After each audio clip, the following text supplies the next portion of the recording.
ಜೈ ಮೃತ್ಯುಂಜಯ ಸ್ವಾಮೀಜಿ ಆಯಿತು, ಆಮೇಲೆ ವಚನಾನಂದ ಸ್ವಾಮಿ ಆಯಿತು, ಆಮೇಲೆ ನಮ್ಮ ಕೋಡಿ ಮಠದ KD ಸ್ವಾಮೀಜಿದಾಯಿತು. ಈಗ ಮತ್ತೊಬ್ಬ ಸ್ವಾಮೀಜಿ ಸೇರ್ಪಡೆ ಈ ಸುದ್ದಿಗಳಿಗೆ.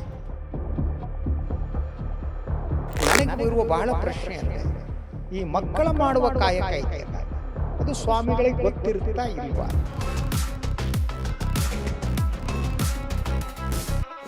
ಯಾವ ಸ್ವಾಮೀಜಿ ಕರೆ ಕೊಟ್ಟಿದಾರಲ್ಲ ಆ ಸ್ವಾಮೀಜಿ ಹಿನ್ನೆಲೆಯನ್ನು ನೋಡಿದ್ರೆ ಸಂತಾನವೇ ಸಂಪತ್ತಾಗಿ ಮಕ್ಕಳು ಬೇಡ ಎಂಬ ಆಧುನಿಕ ಚಿಂತನೆ ದೇಶದ ವಿನಾಶಕ್ಕೆ ಕಾರಣವಾಗಬಹುದಾಗಿದೆ. ಹೌದು. ಈಗ ಈ ರಾಮಕಥೆಯ ಸ್ವಾಮೀಜಿಗೆ ಈ ಮಕ್ಕಳು ಹೆಚ್ಚಿಗೆ ಮಾಡ್ಕೊಳ್ಳಿ ಅನ್ನೋದರ ಪ್ರೇಮ ಕಥೆಗಳ ಮೇಲೆ ಯಾಕೆ ಇಂಟ್ರೆಸ್ಟ್ ಜಾಸ್ತಿ ಆಗ್ತಾ ಇದೆ? ಮಕ್ಕಳು ಮಾಡೋರಿಗೆ ಸನ್ಮಾನ ಮಾಡ್ತೀನಿ ಅನ್ನುವಂಥ ವಿಶ್ವದಲ್ಲಿ ಇಂಥ ಮೂರ್ಖ ಕೆಲಸ ಇಂಡಿಯಾ ಬಿಟ್ಟು ನೆಲ್ಲು ನೀವು ಮಕ್ಕಳು ಮಾಡ್ತಾ ಇರಿ, ನಾವು ಸನ್ಮಾನ ಮಾಡ್ತೇವೆ, ನೀವು ಮಕ್ಕಳು ಮಾಡ್ತಾ ಇರಿ, ಸನ್ಮಾನ ಮಾಡ್ತೇವೆ. ನಾಳೆ ಇದೇ ಸ್ಥಿತಿ ಮುಂದೆ ಮಕ್ಕಳಾಗಲ್ಲ ಅಂದ್ರೆ ವಯಾಗ್ರ ಹಂಚ್ತೀವಿ ಅಂತಾರೆ. ನಿಮ್ಮ ಬದುಕನ್ನ ಎತ್ತರಿಸುವಂತಹದ್ದು ಧರ್ಮ. ಬದುಕನ್ನು ಎತ್ತರಿಸಬೇಕು. ಇಂಥ ಚಟುವಟಿಕೆಗಳು ನಿಮ್ಮನ್ನ ಬದುಕನ್ನು ಎತ್ತರಿಸಬೇಕು ಅಥವಾ ಅದು ನಿಮ್ಮನ್ನ ಪಾತಾಳಕ್ಕೆ ತಳ್ಳಬೇಕು. ಸ್ವಾಮೀಜಿಗಳು ಏನಾದರೂ ಧರ್ಮದ ಕೆಲಸದ ಬಗ್ಗೆ ಕಾರ್ಯಪ್ರವೃತ್ತರಾಗ್ತಾರ?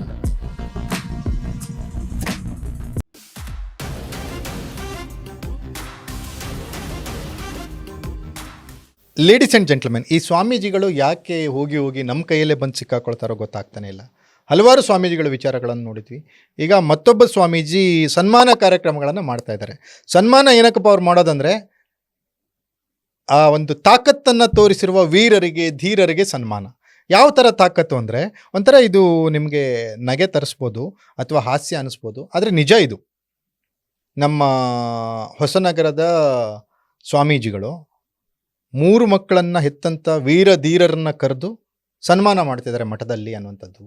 ಇದು ಅವ್ರು ಯಾವ ಉದ್ದೇಶ ಇಟ್ಕೊಂಡು ಮಾಡ್ತಾರೋ, ಅದಕ್ಕೆ ಸಾಮಾಜಿಕವಾಗಿ ಏನು ಮನ್ನಣೆ ಸಿಗುತ್ತೋ ಬೇರೆ, ಆದರೆ ಸ್ವಾಮೀಜಿಗಳ ಆಸಕ್ತಿ ಯಾವ ವಿಷಯದ ಕಡೆ ಇದೆ ಅನ್ನೋದನ್ನು ಅವ್ರು ತೋರಿಸ್ಕೊತಿದ್ದಾರೆ. ಈ ವಿಷಯದ ಬಗ್ಗೆ ಮಾತನಾಡಲಿಕ್ಕೆ ಖ್ಯಾತ ಪತ್ರಕರ್ತರು, ಫೋಕಸ್ ಟಿವಿಯ ಎಡಿಟೋರಿಯಲ್ ಡೈರೆಕ್ಟರ್ ಆದಂಥ ಶ್ರೀ ಶಶಿಧರ್ ಭಟ್ ಸರ್ ನಮ್ಮ ಜೊತೆಗಿದ್ದಾರೆ. ಬನ್ನಿ ಅವ್ರನ್ನ ಕಾರ್ಯಕ್ರಮಕ್ಕೆ ವೆಲ್ಕಮ್ ಮಾಡೋಣ. ಸರ್ ನಮಸ್ತೆ, ಕಾರ್ಯಕ್ರಮಕ್ಕೆ ಸ್ವಾಗತ. ಯಾಕೋ ಈ ತಿಂಗಳು ಸ್ವಲ್ಪ ಸ್ವಾಮೀಜಿಗಳ ಸುದ್ದಿಗಳು ಹೆಚ್ಚಾಗ್ಬಿಡ್ತು ಸರ್. ಜೈ ಮೃತ್ಯುಂಜಯ ಸ್ವಾಮೀಜಿ ಆಯಿತು, ಆಮೇಲೆ ವಚನಾನಂದ ಸ್ವಾಮಿ ಆಯಿತು, ಆಮೇಲೆ ನಮ್ಮ ಕೋಡಿ ಮಠದ KD ಸ್ವಾಮೀಜಿದಾಯಿತು. ಈಗ ಮತ್ತೊಬ್ಬ ಸ್ವಾಮೀಜಿ ಸೇರ್ಪಡೆ ಈ ಸುದ್ದಿಗಳಿಗೆ. ಅಂದರೆ ಆ ವಿಚಾರಗಳು ಬೇರೆ ಬೇರೆ. ಈ ಸ್ವಾಮೀಜಿ ಮತ್ತೊಂದು ಹೊಸ ಸೇರ್ಪಡೆ, ನಮ್ಮ ಶ್ರೀ ಶ್ರೀ ಶ್ರೀ ರಾಘವೇಶ್ವರ ಭಾರತಿ ಸ್ವಾಮೀಜಿ. ಏನು ಸರ್ ಇದು ಸುದ್ದಿ ಅಂತ?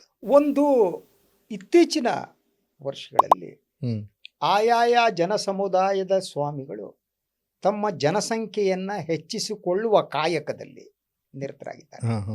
ಸೊ ಜನಸಂಖ್ಯೆಯ ಅದು ಬೇರೆ ತರ ಅರ್ಥ ಆಗ್ಬಿಡುತ್ತೆ. ನೀವು ಹೇಳೋದು ಸ್ವಾಮೀಜಿಗಳು ಜನಸಂಖ್ಯೆಯನ್ನ ಹೆಚ್ಚಿಸಿಕೊಳ್ಳುವಲ್ಲಿ ನಿರತರಾಗಿದ್ದಾರೆ ಅಂದ್ರೆ ಅದು ಬೇರೆ ತರ ಅರ್ಥ ಆಗುತ್ತೆ. ಬೇರೆ ಅಲ್ಲ, ಅದನ್ನ ಕ್ಲಾರಿಫೈ ಮಾಡೋಣ. ಓಕೆ.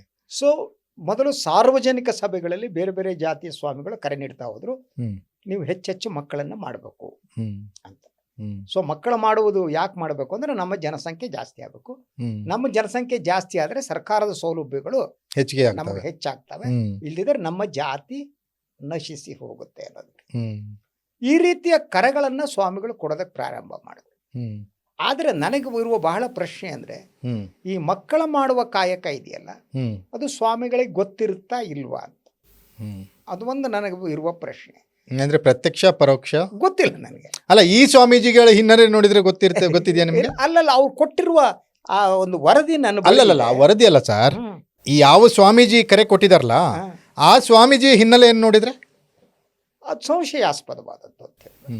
ಸೊ ಅವರು ಆ ಕಾರ್ಯಕ್ರಮವನ್ನ ರಾಮಚಂದ್ರಾಪುರ ಮಠದಲ್ಲಿ ಅವರು ಆ ಕಾರ್ಯಕ್ರಮವನ್ನು ಮಾಡ್ತಾರೆ. ಆ ಸಂದರ್ಭದಲ್ಲಿ ಅವ್ರು ಭಾಷಣ ಮಾಡ್ತಾರೆ.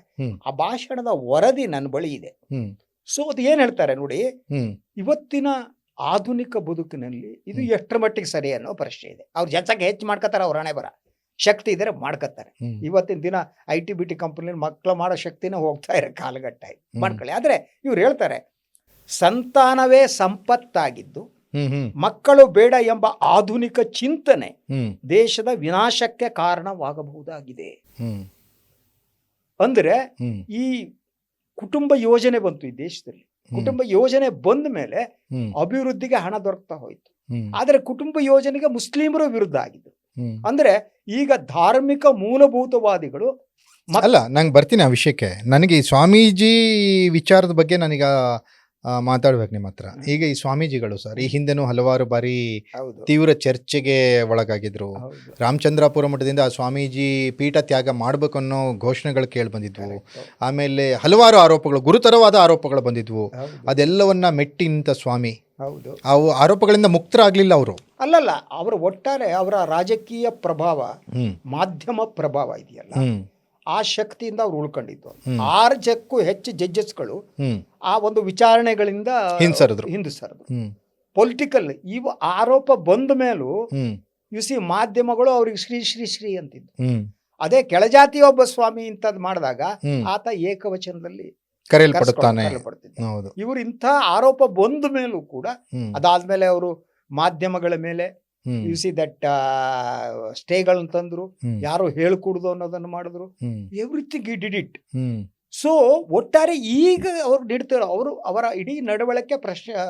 ಹೌದು. ಈಗ ಈ ರಾಮಕಥೆಯ ಸ್ವಾಮೀಜಿಗೆ ಸರ್ ಈ ಮಕ್ಕಳು ಹೆಚ್ಚಿಗೆ ಮಾಡ್ಕೊಳ್ಳಿ ಅನ್ನೋ ಥರ ಪ್ರೇಮ ಕಥೆಗಳ ಮೇಲೆ ಯಾಕೆ ಇಂಟ್ರೆಸ್ಟ್ ಜಾಸ್ತಿ ಆಗ್ತಾ ಇದೆ? ಅದು ಒಂದು ಅವರು ಪ್ರೇಮ ಕಥೆಗಳನ್ನ ಏನಿದೆ ಅವ್ರಿಗೆ ಆಸಕ್ತಿ ಜಾಸ್ತಿ ಅನಿಸುತ್ತೆ.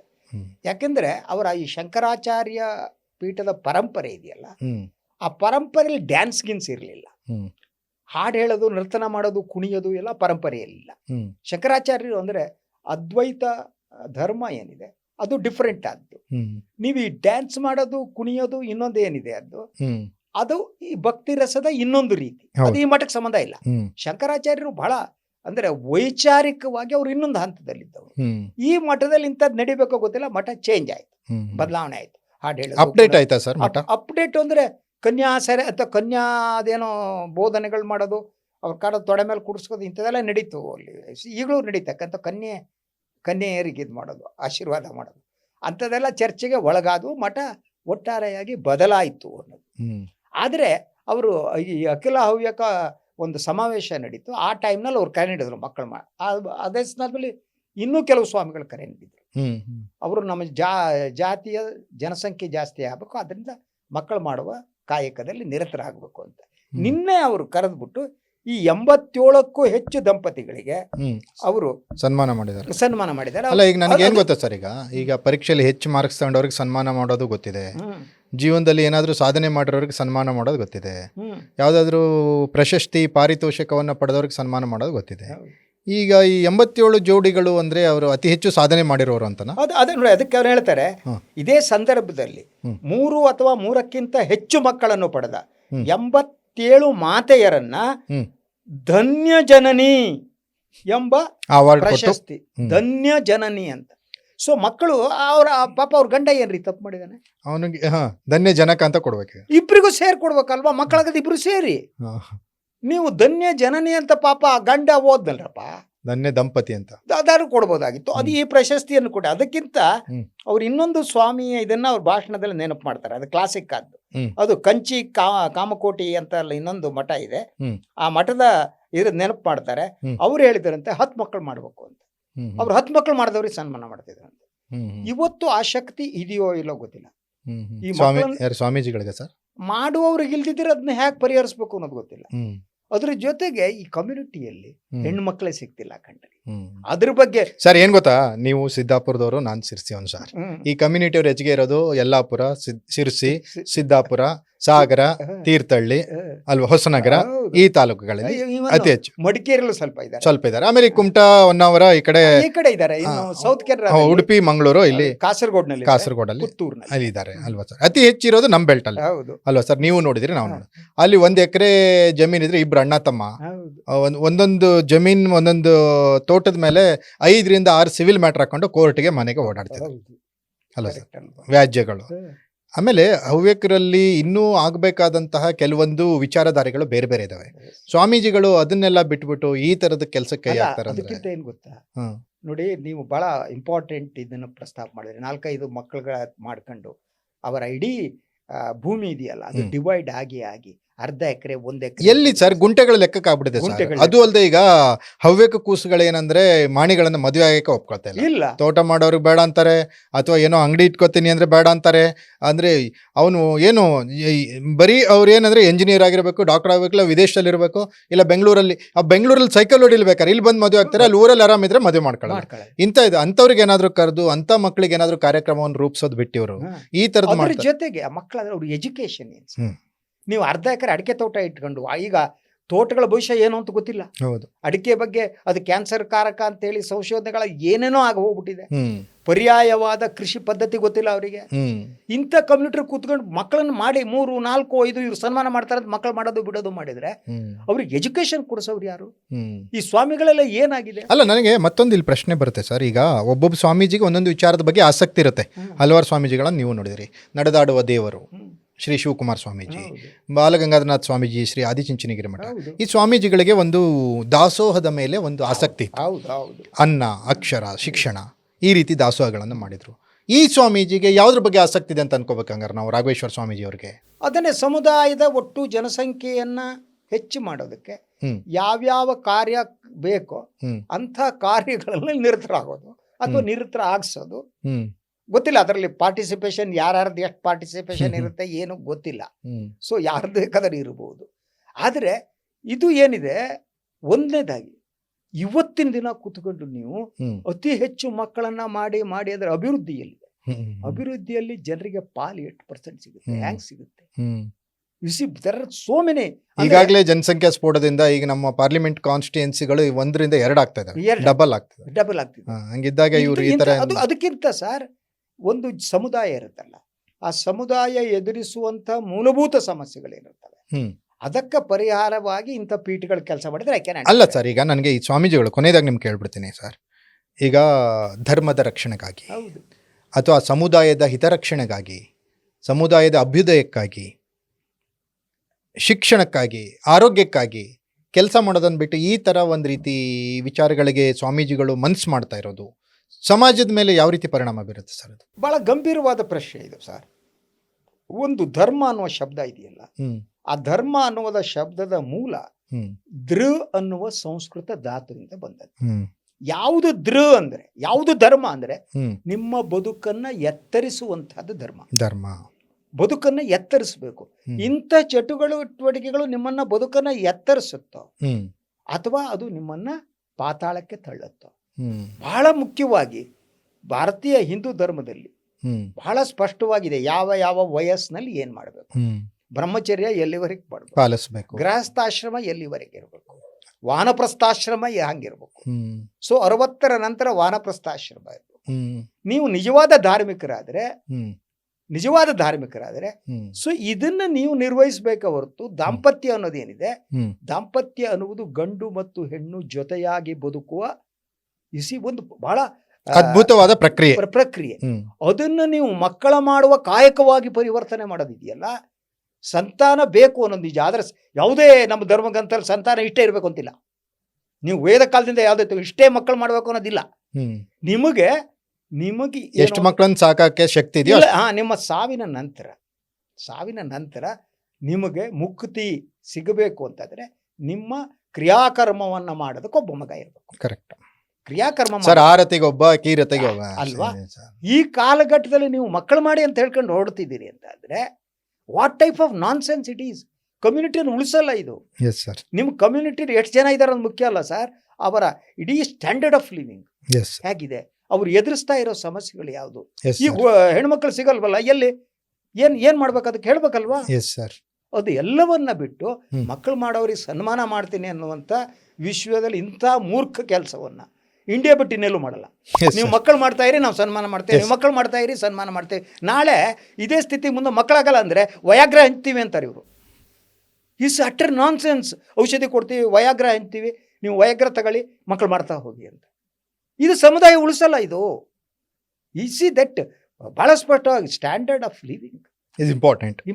ಎಸ್ ಸರ್, ಥ್ಯಾಂಕ್ ಯು ಭಟ್ರೆ. ತುಂಬ ನೀವು ಖಾರವಾಗಿ, ತುಂಬ ಸರಳವಾಗಿ, ನೇರವಾಗಿ ಯಾರಿಗೆ ವಿಷಯವನ್ನು ಮುಟ್ಟಿಸ್ಬೇಕು ಅವ್ರಿಗೆ ಮುಟ್ಟಿಸ್ತಾ ಇದ್ದೀರಿ. ವೀಕ್ಷಕರೇ ನೋಡಿದ್ರಲ್ಲ, ಇದಿಷ್ಟು focus TV editorial director Shashidhar Bhat ಅವರ ಕಾಳಜಿ, ಕನ್ಸರ್ನ್ ಸಮುದಾಯದ ಬಗ್ಗೆ ಹಾಗೆಯೇ ಧರ್ಮದ ಬಗ್ಗೆ, ಸಮಾಜದ ಬಗ್ಗೆ ಅಂತ ಅಂದ್ಕೊಳ್ಳೋಣ. ಈ ಸ್ವಾಮೀಜಿಗಳ ಅಭಿರುಚಿಗಳು ತುಂಬ ಹಾಳಾಗ್ತಾ ಇದ್ದಾವೆ. ಸ್ವಾಮೀಜಿಗಳ ಬಗ್ಗೆ ಭಕ್ತಿ ಭಾವ ಮೂಡ್ತಾ ಇಲ್ಲ ಇತ್ತೀಚೆಗೆ.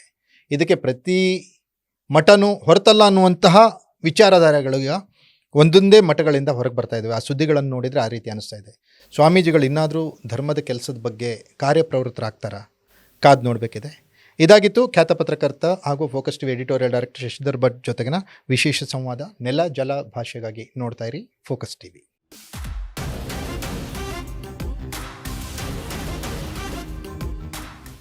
ಜೈ ಮೃತ್ಯುಂಜಯ ಸ್ವಾಮೀಜಿ ಆಯಿತು, ಆಮೇಲೆ ವಚನಾನಂದ ಸ್ವಾಮಿ ಆಯಿತು, ಆಮೇಲೆ ನಮ್ಮ ಕೋಡಿ ಮಠದ KD ಸ್ವಾಮೀಜಿದಾಯಿತು. ಈಗ ಮತ್ತೊಬ್ಬ ಸ್ವಾಮೀಜಿ ಸೇರ್ಪಡೆ ಈ ಸುದ್ದಿಗಳಿಗೆ. ನನಗೆ ಇರುವ ಬಹಳ ಪ್ರಶ್ನೆ ಅಂದರೆ, ಈ ಮಕ್ಕಳ ಮಾಡುವ ಕಾಯಕ ಇದೆಯಲ್ಲ, ಅದು ಸ್ವಾಮಿಗಳಿಗೆ ಗೊತ್ತಿರುತ್ತಾ ಇಲ್ವಾ?